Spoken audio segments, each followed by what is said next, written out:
Oh boy. So this feels, I'm very interactive, so standing and lecturing seems a little awkward, but I'm going to go for it anyway. So that's me, and here's some stuff. So the first thing I'm going to tell you might be a little surprising. Ebenezer Scrooge is my hero. And so you might be thinking, well, that's kind of weird. Why would that guy qualify? What? Why? And what makes him a hero? So the thing that's pretty cool about Scrooge is that some people only know him as like, you're being a Scrooge. It was pointed out to me that maybe not everybody knows Scrooge's story. So to be a Scrooge, you think of somebody who's miserly or a skinflint, or they're not very generous or cranky or a curmudgeon, all of those negatives that go along with him. And that stuff is true. But what makes him a hero to me is that he changed, and he changed pretty quick. He didn't want to change, much like some clients of mine who are resistant to change, and it's like, no thank you, no way. His good friend Marley staged an intervention for him. He visited him and basically told him, you're in trouble and you need to change, and I'm going to send some people to help you out with this. So he changed. He did it overnight. How did he do that? Well, his three therapists, his ghosts, came to visit him. And they helped him visit his past and his present and his future. And that's exactly what we do with EMDR. We visit all aspects of your life that way.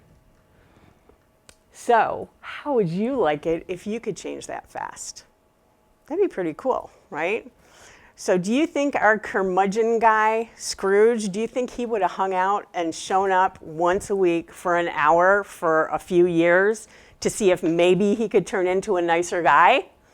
Yeah, I'm thinking no. I think he'd say no to that.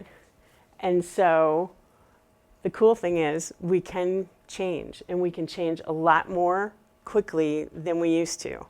I kind of say this is not your grandpa's therapy anymore, or your grandma's. So what we have now are intensive therapy sessions, and we've got EMDR and something called Flash, which is really cool. And that's how we get to transformation. And we get to do it quicker now than we ever have. So if you could get more done in less time, would you want to? I've never had anybody tell me no to that. It's like, no, I want to take it slow. I want to take forever. Not really. So you really can get things done in days or weeks instead of months or years, which is, I don't know, it's pretty exciting to me as a therapist too. But then what are intensive therapy sessions? What is that? Even intensive can sound like, that's a little scary, but they're really extended therapy sessions where you get to immerse yourself in the experience of doing your work. They can be a little longer, like 90 minutes. You can do half days, you can do full days, or you can do multiple days. I offer all of those, and multiple days are really pretty cool. No more having to stop because you're on a roll and your time is up. Don't you love that? And I never stick to 50 minutes anyway, but it's always you're watching the clock, and I'm not good at time anyhow. Having to do that is awful. And then some people will drop their most important thing as they're on the way out the door. Oh, by the way, this great big huge thing, and see you next week. It doesn't sound great. And you don't have to inconvenience yourself every week for an hour for what may seem like forever. Life gets in the way. And it can be, you had a flat tire, your kid is sick, there's a concert you want to go to, and then you're missing, right? Because those other things might seem like more fun anyway. And also, no more having your insurance company decide what you need or how many sessions you're allowed. So, the question might be, what is EMDR? So it stands for a big mouthful, which is eye movement desensitization and reprocessing, which is quite a long bunch of words. But it's a structured evidence-based therapy with an 8-phase protocol that uses bilateral stimulation to help people reprocess their traumatic or distressing experiences so they're not emotionally disturbing anymore. It gives your brain a chance to chew up those old experiences that have gotten stuck. So people often want to know, well, how does it work? What does it do? It is not like Men in Black. Have you guys seen that movie? Where you got the nebulizer and it's like cha-ching, and there go your memories are gone. It's not like that. But what it does is it takes that energetic charge out of the memory. So it's no longer like, oh my God, that thing was so horrible. It doesn't change the past, because we can't do that, but it can change the way you feel about it, which really can make things a lot easier to deal with. Does that make sense? Cool. So now my handy helper guy is gonna click on the link and take us to a video. Here it goes. Let's pretend this is your brain. It is divided into 2 parts, the left and the right hemispheres. The left hemisphere is the slow one. It's the one in charge of language. It is logical and linear. For example, think about a pretty beach with white sand and a beautiful ocean and some warm sunshine. See how long it took me to describe that? But if I just show you the picture, the speed of perception is completely different because the right hemisphere is so much faster. This is the brain that works with symbols and metaphors. So now you understand the difference between the 2 hemispheres. For some reason, traumas tend to wind up in the right hemisphere. The brain is also divided up into 3 regions. This one is what we call the body brain. It's the autonomous system. This is the part of the brain that makes your body work without you having to think about it. For example, you don't have to keep thinking. Breathe in, breathe out, breathe in, breathe out. Because your brain does all of that for you autonomously, automatically. You don't have to worry about your blood pressure because that's another thing that your brain does for you as well. The second part is the emotional brain, also called the limbic system. This is where the sense of danger lives, literally. Think about anxiety for a moment. It's the sense of danger, and this is where we feel it.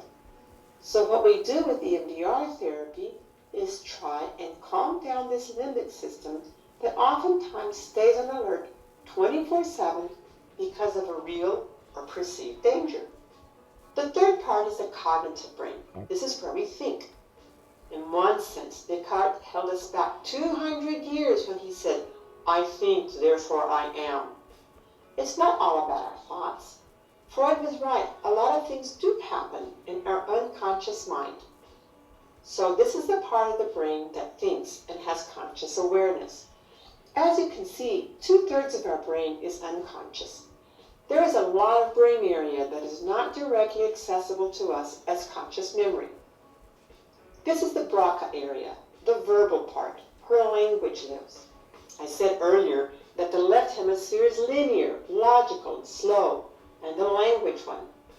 As we can see, the language area takes up a very small part of the totality of the brain. So let's put it all together. What does EMDR therapy do? Suppose you are in an EMDR session. You will be asked to think about an adverse experience and the images, beliefs, emotions, and sensations that go along with it. We sometimes call it the sensory input because it can also be connected with smells, tastes, and other aspects of perception. This is what gives us access to the brain file where the memory is. So while you think about all of these aspects of the memory, the therapist will apply bilateral movements. In this case, it was visual. I'm not going to go into all of the very complex details of how all of this happens in the brain, but I'm sure you get the general idea. As you think about the bad experience, the brain begins to link up the memory with the narrative, with language, with emotions, with physical sensations, and the negative charge begins to decrease. It gets digested or processed, so that in the end, you have a memory that doesn't bother you like before. Instead of that horrible thing that happened, the memory gets reprocessed and the file can go into the past. I'm not going to say that it turns into a happy memory, because it's not possible to turn tragedies into something happy. But it does lose its ability to harm us. The negative charge is dissolved, and we can lose the pain and suffering that is attached to the memory. So in very simplistic terms, this is what happens inside your brain when you do EMDR therapy. That's it. Cool, thank you. That's a really simple explanation of something that's kind of complicated, but it's pretty cool stuff. The part in there that makes me kind of cringe a little bit is that she's showing all these pictures of like bad stuff. The cool thing about EMDR and Flash is you don't have to even tell me what that aspect of the memory is. I was working with somebody today, and she identified what was bothering her. And I said, okay, do you know what that memory is? And do you have an image of that in your mind? And she said, yes. And I said, do you want to tell me about it? And she said, no. And I said, cool, you don't have to. And she's like, what? I'm like, I don't need to know.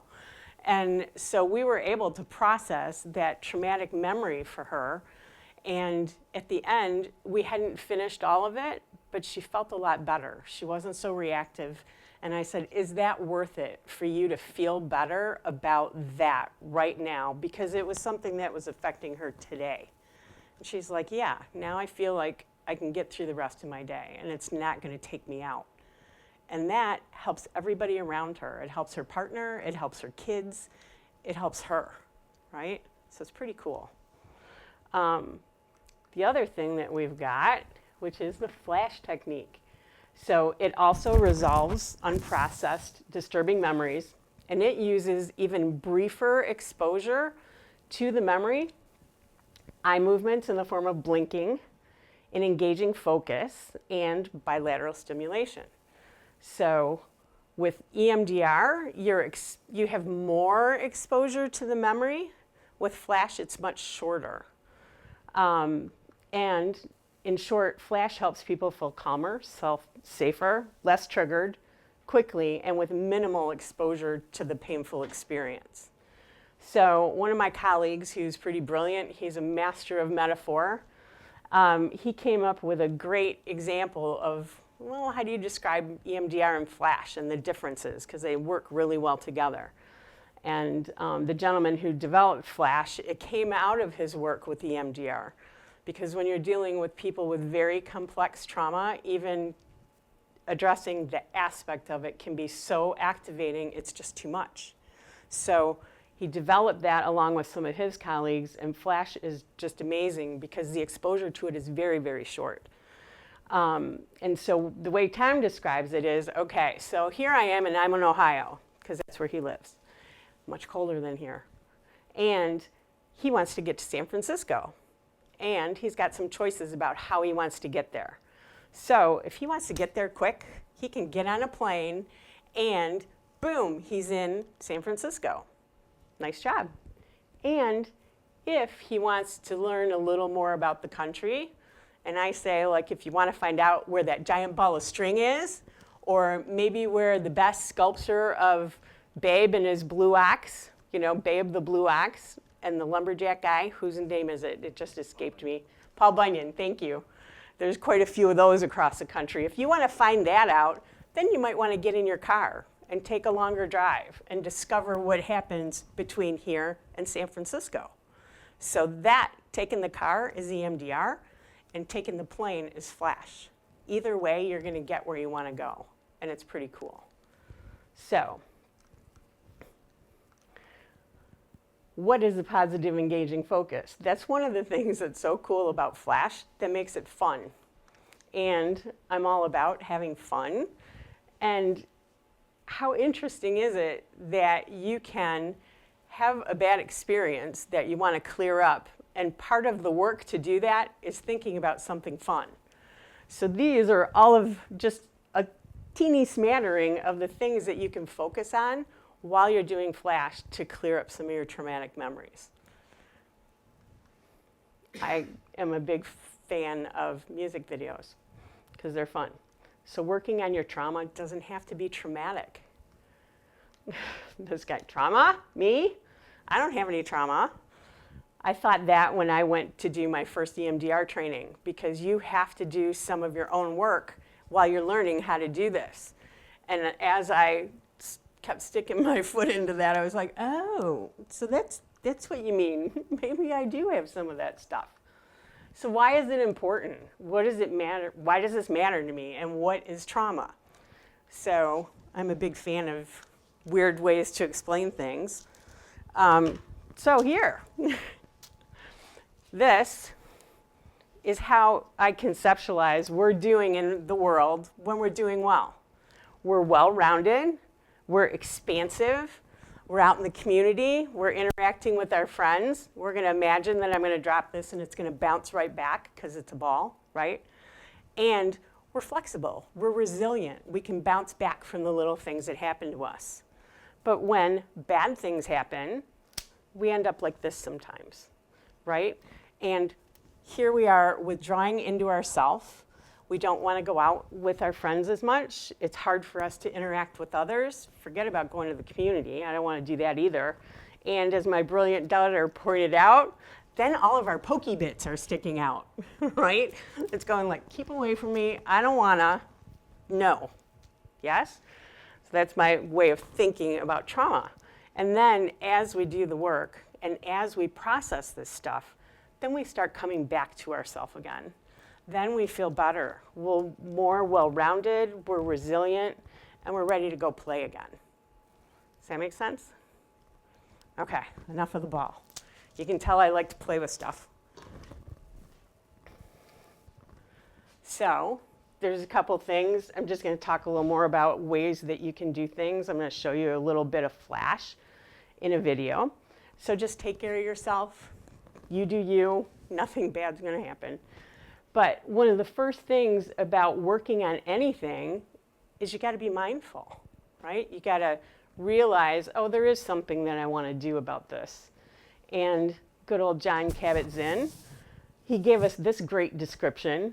And at first, he just started with non-judgmentally, the awareness that arises through paying attention on purpose in the present moment, non-judgmentally, which is a pretty good description of it. And then later, he added, in the service of self-understanding and wisdom. Because it's kind of like, well, why do we want to do this? What's the point? And it's so we can make our lives better.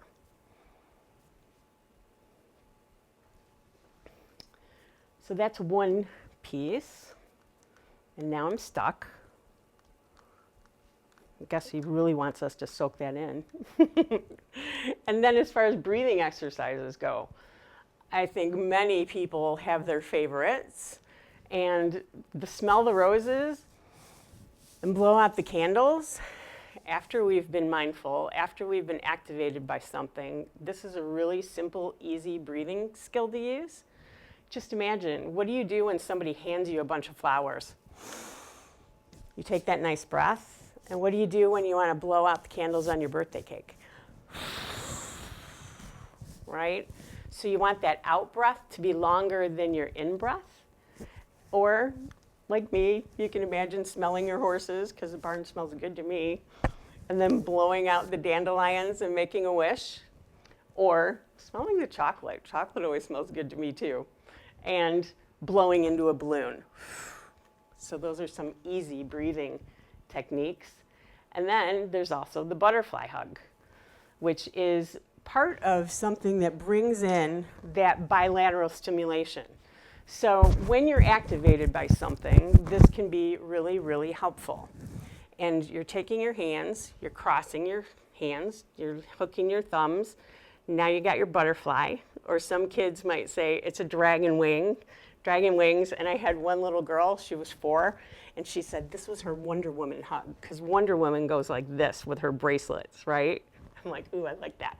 So you're going like this. You're laying your hands on your chest, and then you're tapping like this, and you're doing it briskly, and you're just watching those emotions go by.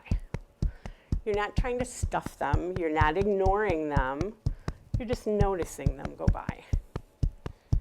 And kids love this. It works. Many people feel like it's very grounding because that helps your body just feel good. The bilateral is helpful.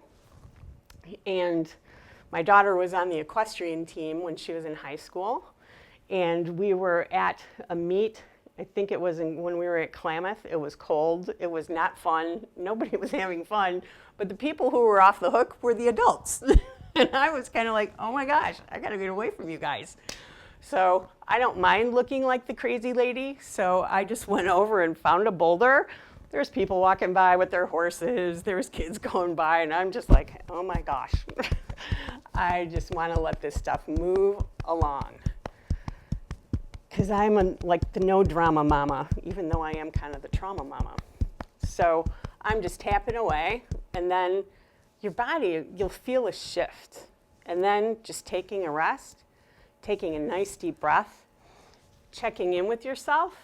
And at that point, I was like, okay, was that enough? It feels better. And I'm like, yeah, no, I got to do another round of that, right? And then noticing when it feels better, taking that nice deep breath, and just check in with yourself.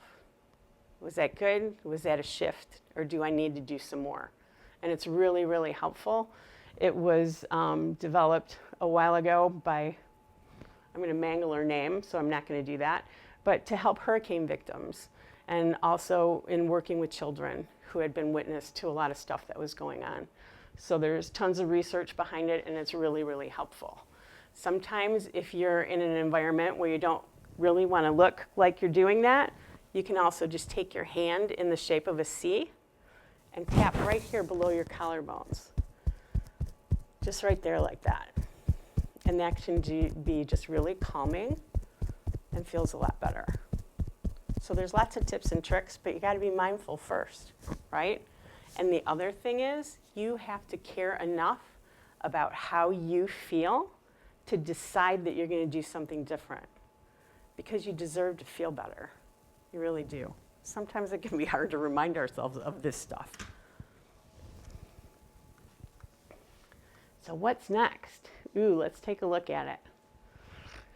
Okay, here's me doing flash with a couple, which feels kind of weird, but here you go. So talking a little bit about that, Suzanne, it sounds like it's been a rough couple days, and that something's really kind of getting stuck for you. Can you tell me a little bit more about it?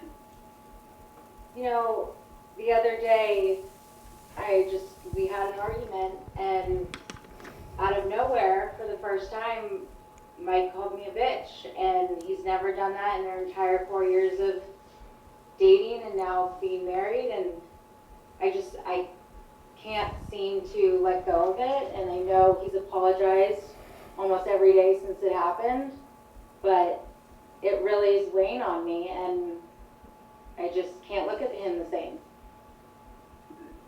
So it's really feeling like it's stuck for you. Yeah. Okay. And Mike, this can't feel really good for you either, right? No, I mean, not at all. I feel terrible. Like, it was just heat of the moment. I was pretty stressed out. That's not an excuse, but I feel, yeah, take it back if I could, and I just feel pretty awful about it. Okay. Well, there's this thing that's kind of interesting. It's called flex technique, and it can really help with it helps with a lot of different things, but I think it might really be useful in this situation because it helps take the emotional charge out of a painful experience like this. Are you interested in giving this a go? I mean, sure. Okay. It's kind of different. It's a little weird, right? But Suzanne, can you tell me, like, on a scale of 0 to 10, like, how upsetting does this feel for you? More than 10. More than 10, okay. Yeah. Okay. And David, how about you? I'm sorry, Mike, how about you? Oh, that's good. You know, the knowing that Suzanne's upset is, you know, it's a 10, solid 10 for me. Okay. Okay. Well, let's take this event. We're gonna literally kind of mentally, we're gonna take this and we're just gonna put it over here on the table and set it aside for now. Okay? And we're gonna kind of do something fun and different. Okay? So I'm gonna ask you, do you know how to blink your eyes? Yes. Right? That seems pretty easy, right? So just blink, blink, you can do that, right?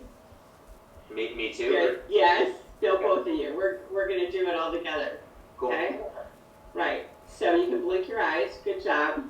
And what I'm going to ask you to do is blink your eyes 3 times when I say flash.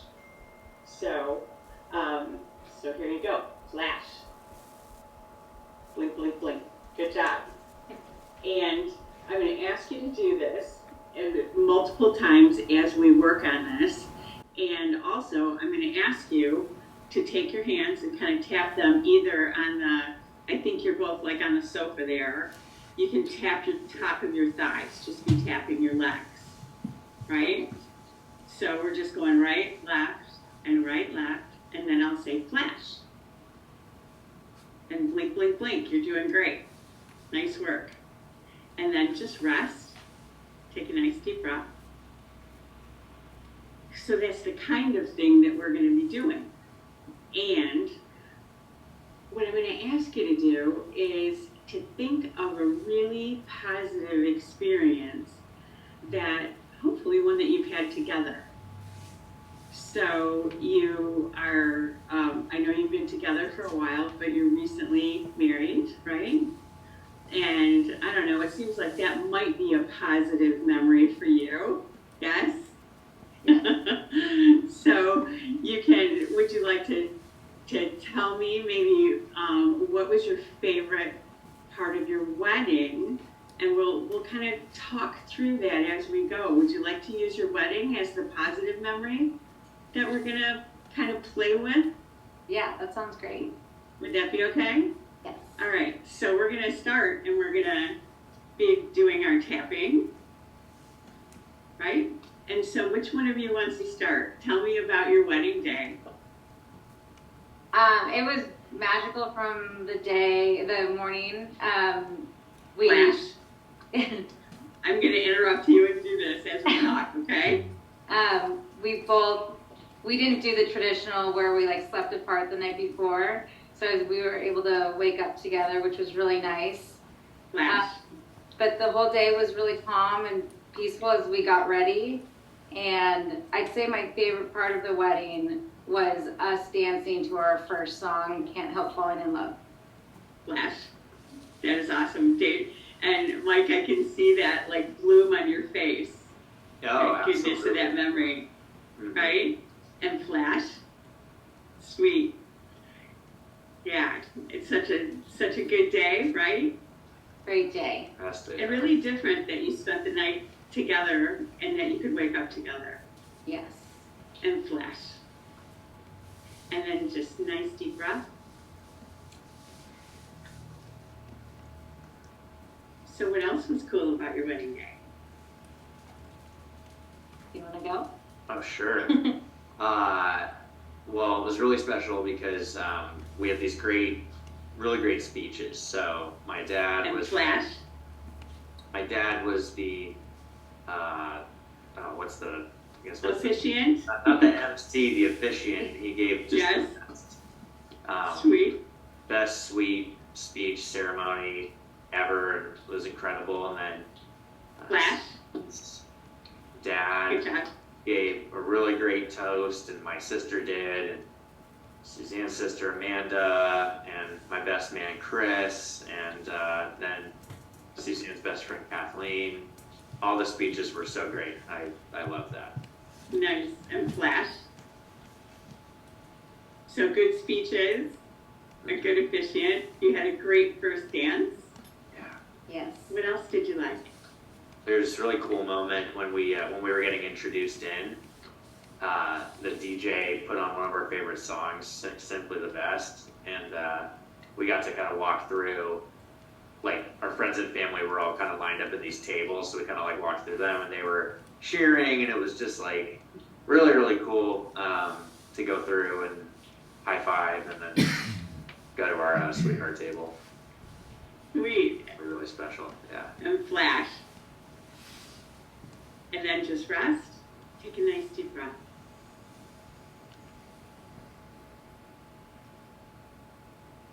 I love what you called that. Instead of the head table, the sweetheart table. I love that. How delightful. So why don't you just go ahead and really quick, just kind of like opening and shutting the door quickly, take a look at that memory that you started with, that one that was upsetting for you. Just take a quick look and see what you notice about that. I feel like I notice less of an attachment to it. It's like, I know it happened, but it's not as impactful as it once was. I think there's like less emotion around it for me. Okay. What number would you give it now, Suzanne?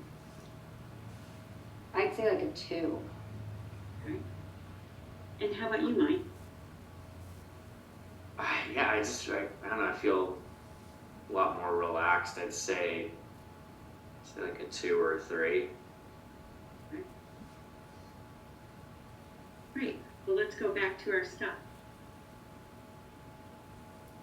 So you've got Simply the Best. Thank you. Now I have that song playing in my head. Right? It's great. I love it. So you had that kind of, how appropriate, how wonderful. And how was the food? Oh, the food was incredible. It was the best. I can say that I didn't really have an appetite that day because I think the adrenaline and excitement were just too much, but all good things. And once we got home, actually after the wedding, we went into the pool and with all our friends. Okay. With all our friends, and then when we got back to our hotel room, because I didn't eat, we ordered chicken fingers and French fries, which was a nice way to end the night. Nice. Flash.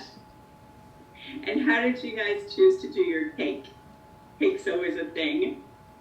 We had a 2-layer cake. One part of it was chocolate, and the other was like white cake and fruit. They're both really good, but we also had churros. Flash. And you had what in donuts? Churros and donuts. I think oh, yum. Are part of the evening for a lot of people. Sweet. And flash.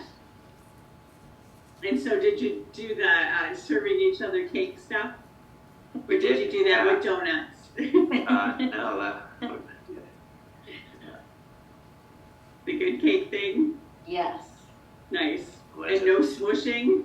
No smushing. No. I'm so glad to hear that. That's nice. And flash. And then just rest. And nice deep breath. It sounds like you had a wonderful day. It was wonderful. Do you want to go ahead and take a peek at that memory you started with? Suzanne, what do you notice about it?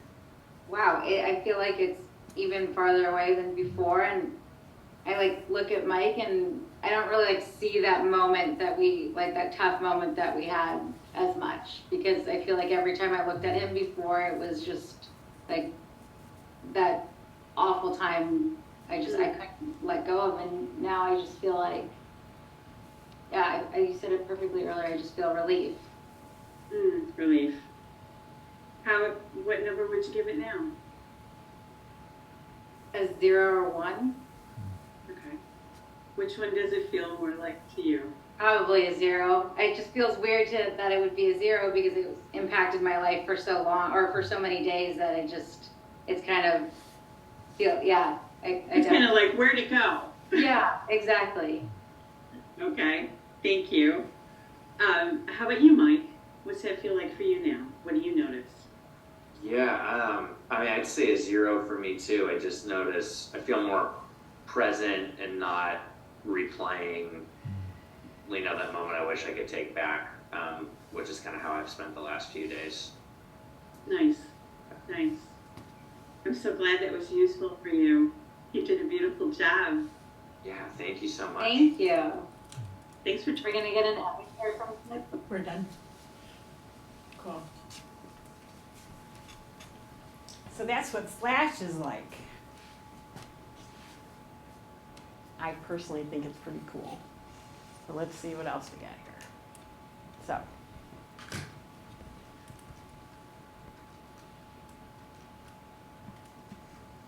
Oh, and that's the thing, it's not on that tape, but what I always ask people at the end, or almost always, is there something more positive that you believe about yourself now, right? Because that's what matters. That's where we get that core stuff from. And so EMDR and Flash are great for deep, complex trauma, and they're also really effective at things that have happened more recently. I mean, some people may not have put the word trauma on that experience for them, but it had been bothering them for days, for both of them. And so the other thing to remember about trauma is that the root of it, the root of the word, means wound. So it really is an unhealed wound.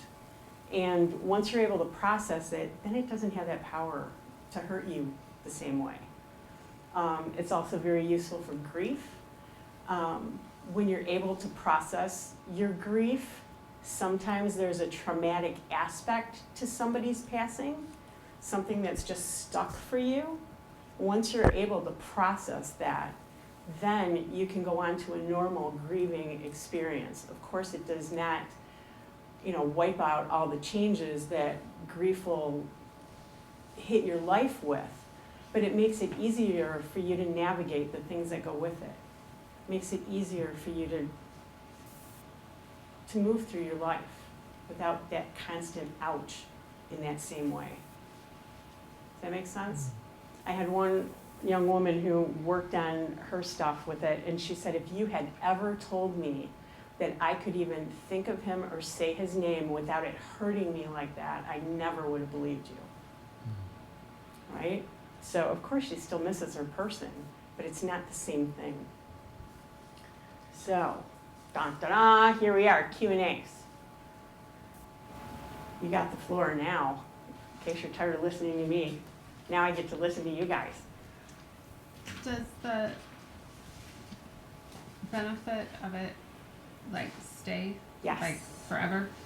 Well, I don't know, but we have research that demonstrates it sticks up to 36 months.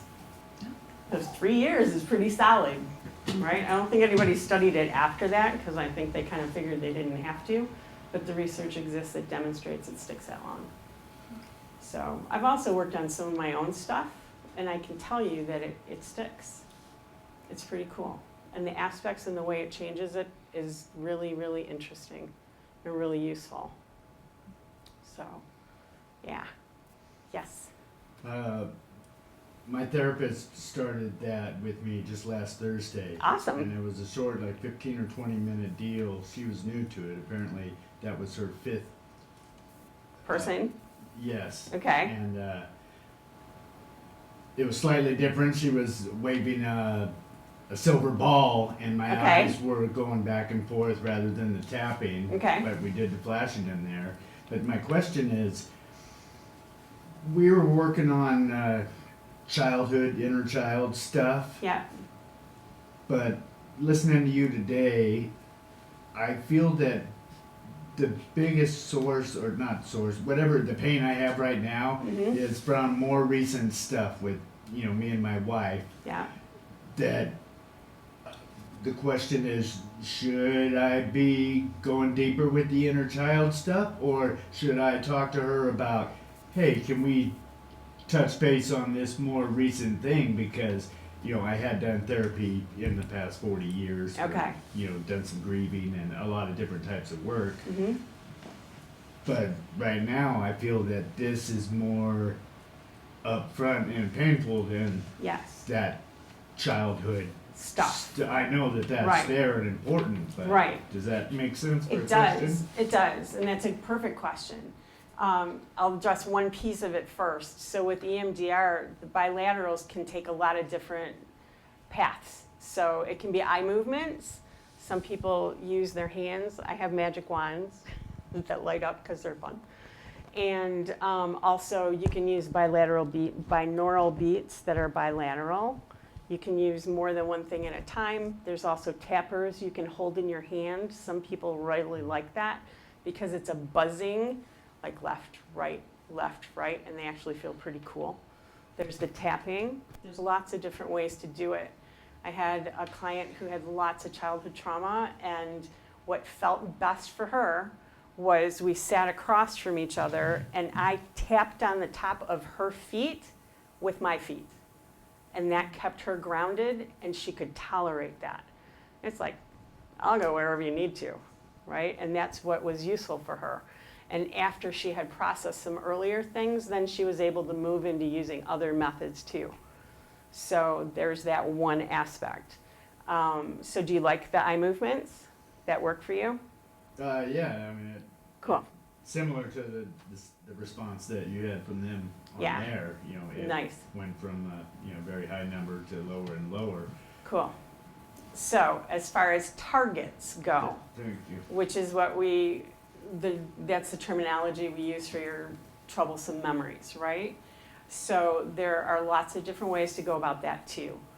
And one of the ways is to make a target list from your earliest experience to your most recent. And then, my training was you start at the earliest and you go through to the most recent. And there's a couple reasons for that. And I'll tell you more about that. So that's one way. The other thing is you can do first, worst, or most recent. So if somebody comes in to me because they just were in a really bad car accident, I'm not going to ask them to go back to their childhood, right? Unless there's something that brought up that aspect of it. You can work on the most recent, which for her was the most recent and the worst for her at the time, right? Maybe a recent argument feels like the worst thing that's going on for you right at this time. And you can also identify that memory, and you can use a technique called a float back to go back to an earlier memory, and it's got the same vibration to it. And so it's kind of like, I keep saying I'm going to buy these, but I really want to get some tuning forks.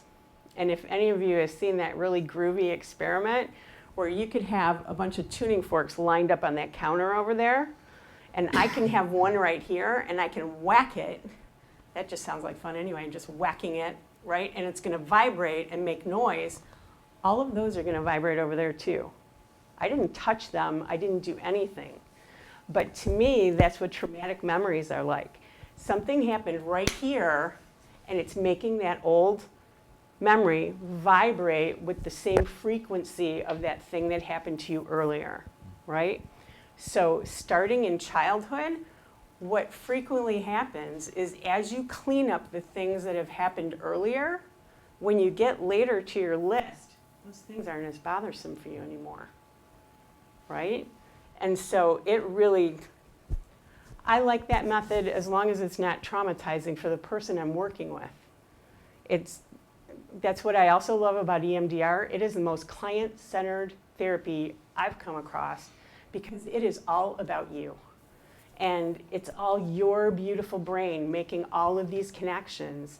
I get the privilege of walking with you through it, but you are doing that. I'm not doing it to you, right? Your therapist isn't doing it to you. It's your experience, which to me is just golden. Yes. I did this 20 years ago. Oh, cool. And I did a trauma timeline. Yeah. And it was miraculous. It probably saved my life. Awesome.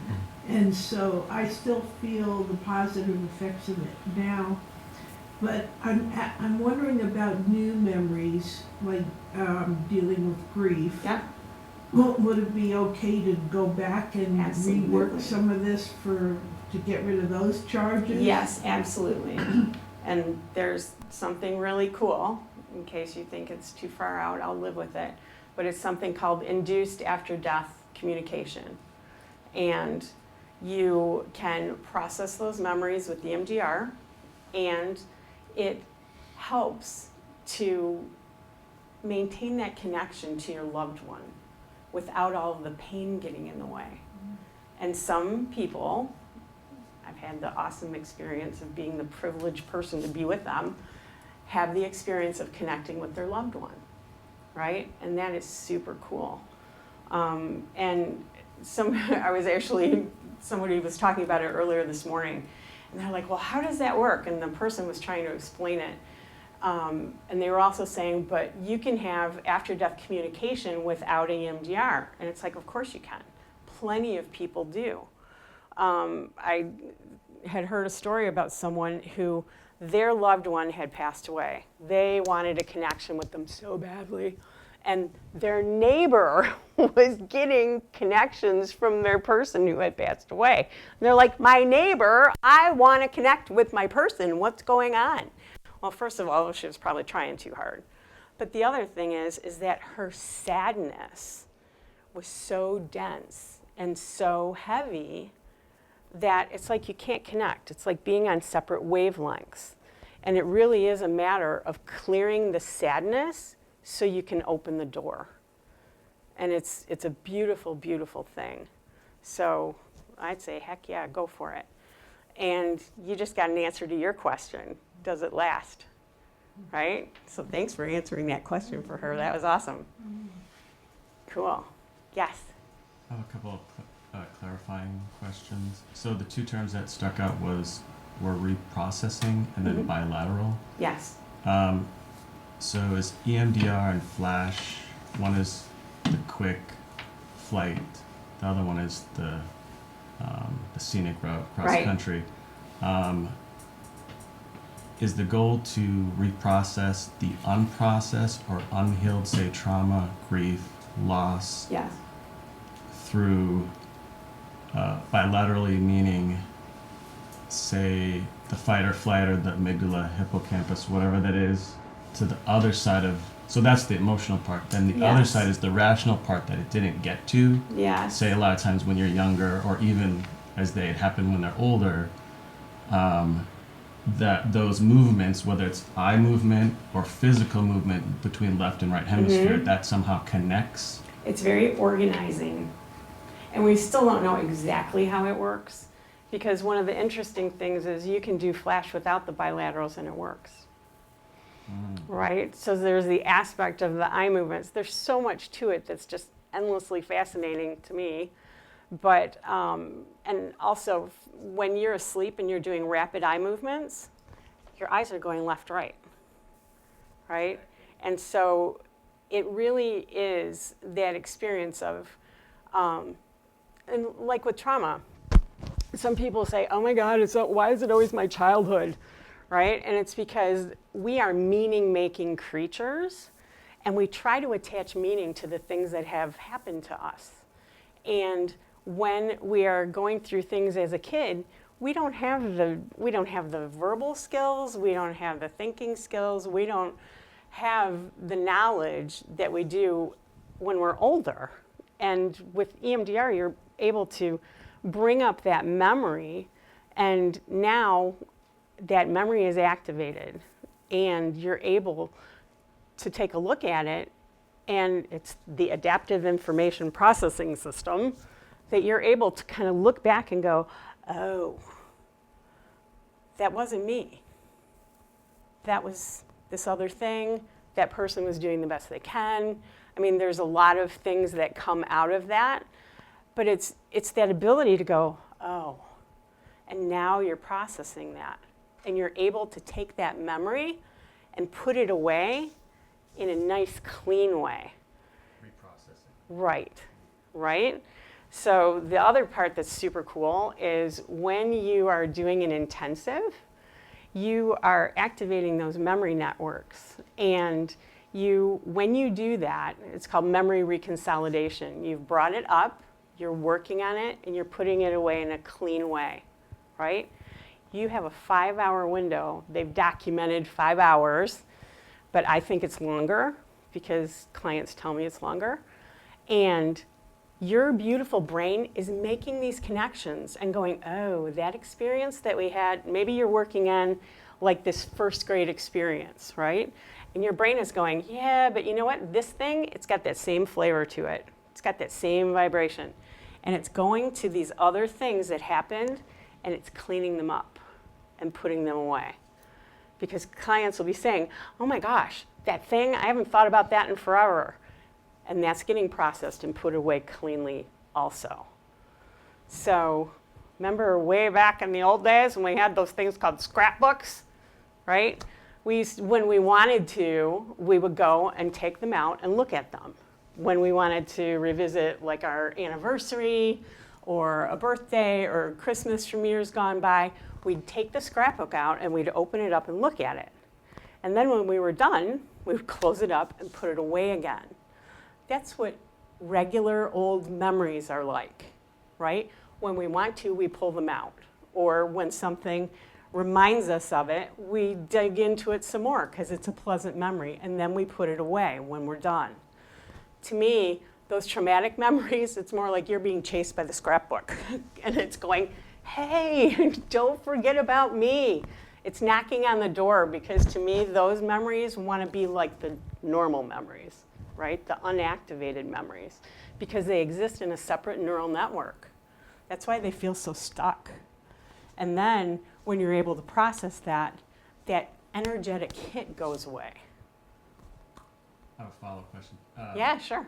What do you think, what entity, what causes that stuckness? So when you're younger, say you feel vulnerable and you don't have the skills, you don't have the ability, so that kind of makes sense. So the two-part thing is, can you elaborate more on the child that gets stuck and the adult that gets stuck and what that door is? Like, is it a protection mechanism? Yeah, and so the other piece is, the example I gave you was a child and then processing it as an adult, right? I've also worked with kids. They process so much faster.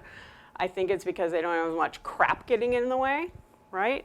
But I had a brilliant 7-year-old who was able to look back. He was in a very abusive household, was now with grandparents, was able to look back at what was going on with his parents and what that abuse looked like and go, oh, that was them, right? Because he was carrying around, kids frequently attach the meaning that it must be me. I must have done something, right? Or there's something wrong with me. And he was able to look at it and go, oh no, that's not me, right? And as far as the bilaterals with kids, what can really be fun is I put my hands up like this and they smack my hands. So it's like patty cake up and down or sideways. I mean, there's all kinds of ways to do it. So that's one piece of the question, right? And then you're talking about like the adult stuff, right? So what's interesting is, yeah, you can have that childhood trauma that happens to you, and that makes sense because it's too much, right? But trauma inherently is too big and too much, right? And sometimes it's those really big, horrible things like war or rape or domestic violence or stuff like that, and it's just too much for you to take on at the moment. Another time, it can be a car accident. And you could have a car accident that you walk away from and you're just lucky that everything went okay. But maybe you could have exactly the same car accident where you're not hurt, but maybe that was your first new car. Maybe you're now going to be in financial trouble because you don't have insurance. There can be a whole bunch of things emotionally attached to that event, and that really is what makes the difference. And the other factor is, often you can have something bad happen to you, and if you have the people around you, if you have the support, if you have the time, you can process that and go through things in a natural way. So a lot of things we're doing with EMDR and Flash and many other healing modalities We're doing things on purpose that humans have been doing for centuries all by themselves. The woman who discovered EMDR and kind of put those pieces together, she was taking a walk in the park. It's Francine Shapiro's famous walk in the park. And she had some distressing things that she was thinking about, and she was processing it. And she noticed as she was walking, her eyes were going left and right. And she noticed that the more that happened, the less distressing it was. People talk a lot about the eye movements, but the other thing she was doing was she was walking. It's right, left, it's bilateral, right? So there's a lot of pieces to it, and everybody's different. The other thing is sometimes something bad can happen, and we just don't have time to deal with it. And we can be really well-intentioned and go, you know what, I'm just gonna think about this later. But something happens when we take it and we put it over here. And we go, oh, that feels better. I'm just gonna leave it there. One.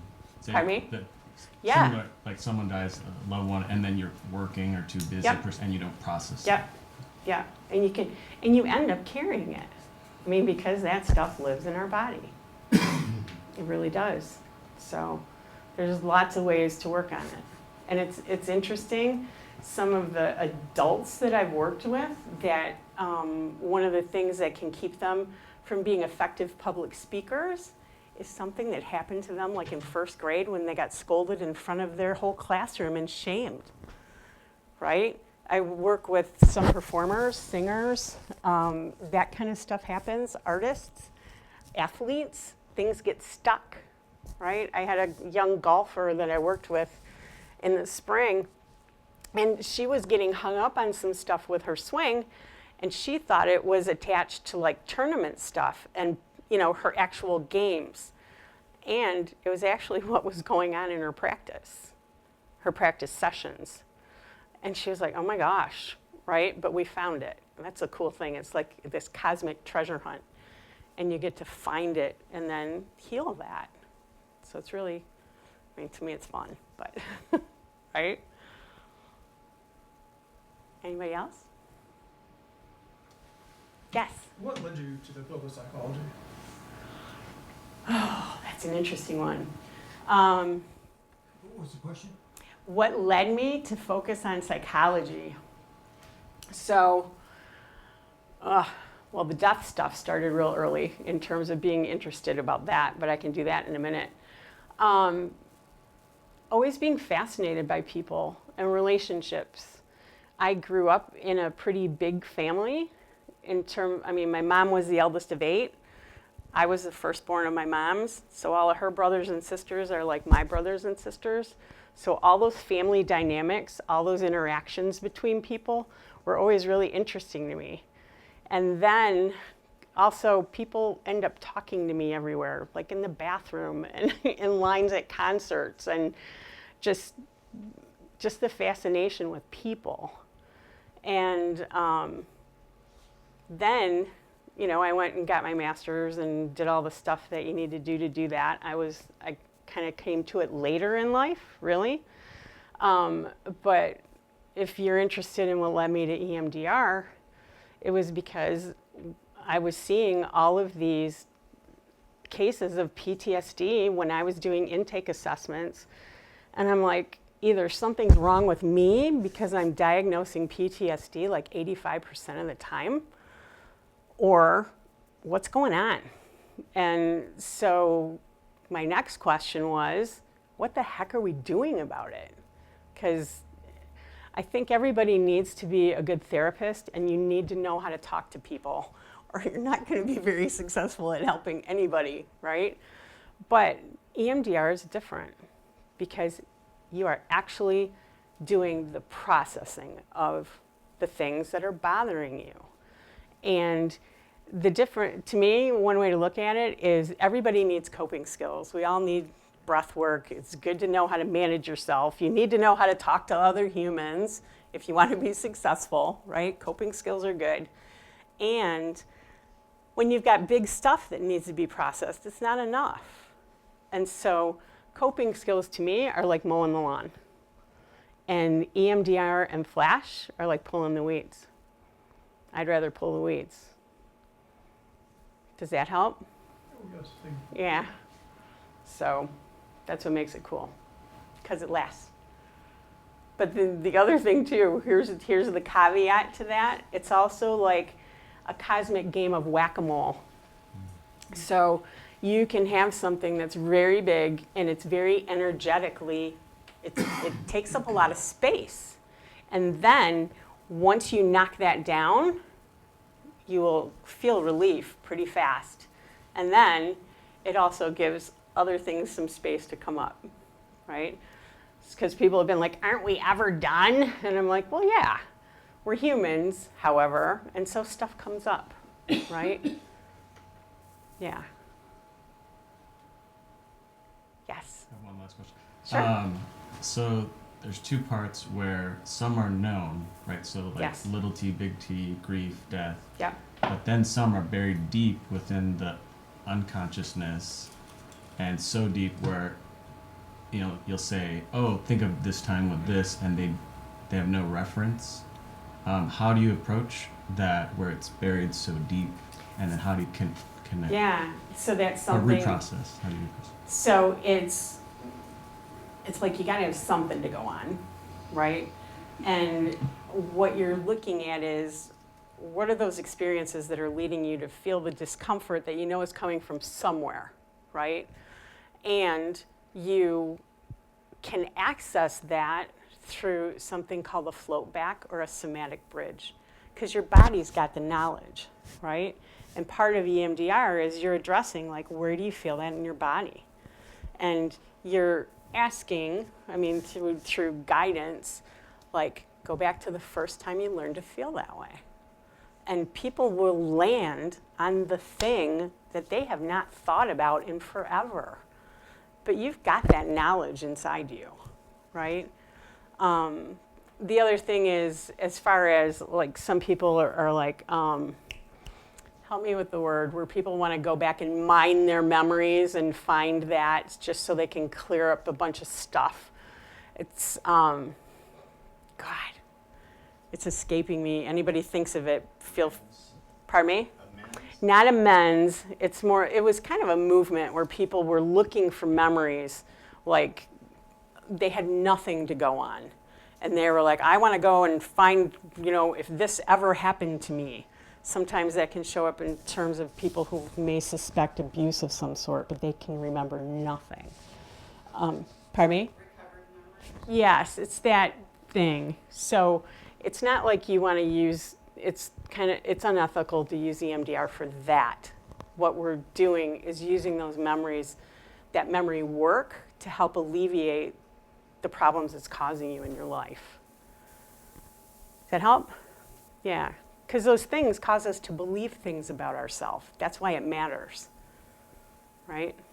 Something that I noticed in that first time with me was, you know, she asked me about these memories, and I was like, well, given the past 6 years and whatever illness I had, I don't recall any, I don't have any. And she, you know, brought up some stuff, and I said, okay, well, it's a picture that I seen, and that's the only memory I have. And we started doing the thing, and then all of a sudden, oh, hey, can we stop? Because that was just what I was thinking about the picture I seen, but now I actually remember. Now you know what it memory. goes to. And then it led to more, and that, you know, at the time it was, no, I for some reason I do not remember any good memories. They're all, you know, not comfortable. Right?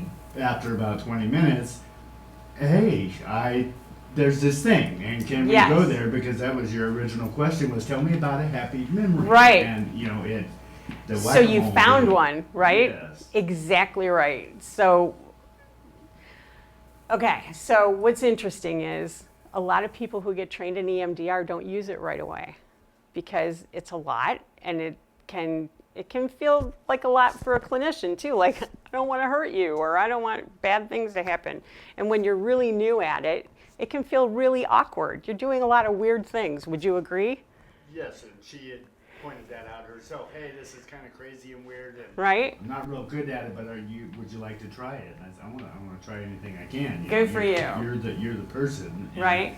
But she had kept pointing that out that this is going to be really weird and funny, or Right. whatever. And Yeah, it's really yes. different. And so I had kind of been sitting on this training, even though I really wanted to know, what are we doing about trauma, right? After I went through it, I'm like, ugh.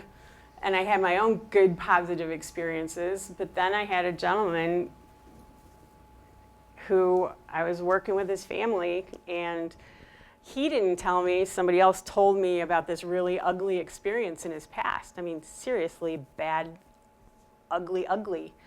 And he had been having daily, vivid, colorful recall of it for 9 years.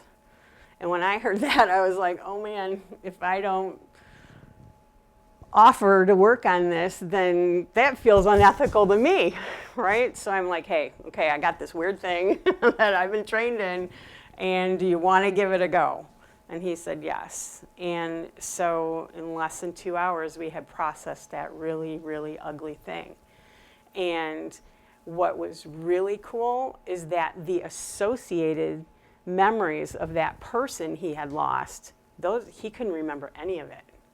But once he cleared that big ugly, all those good memories came back, right? Because now they had space.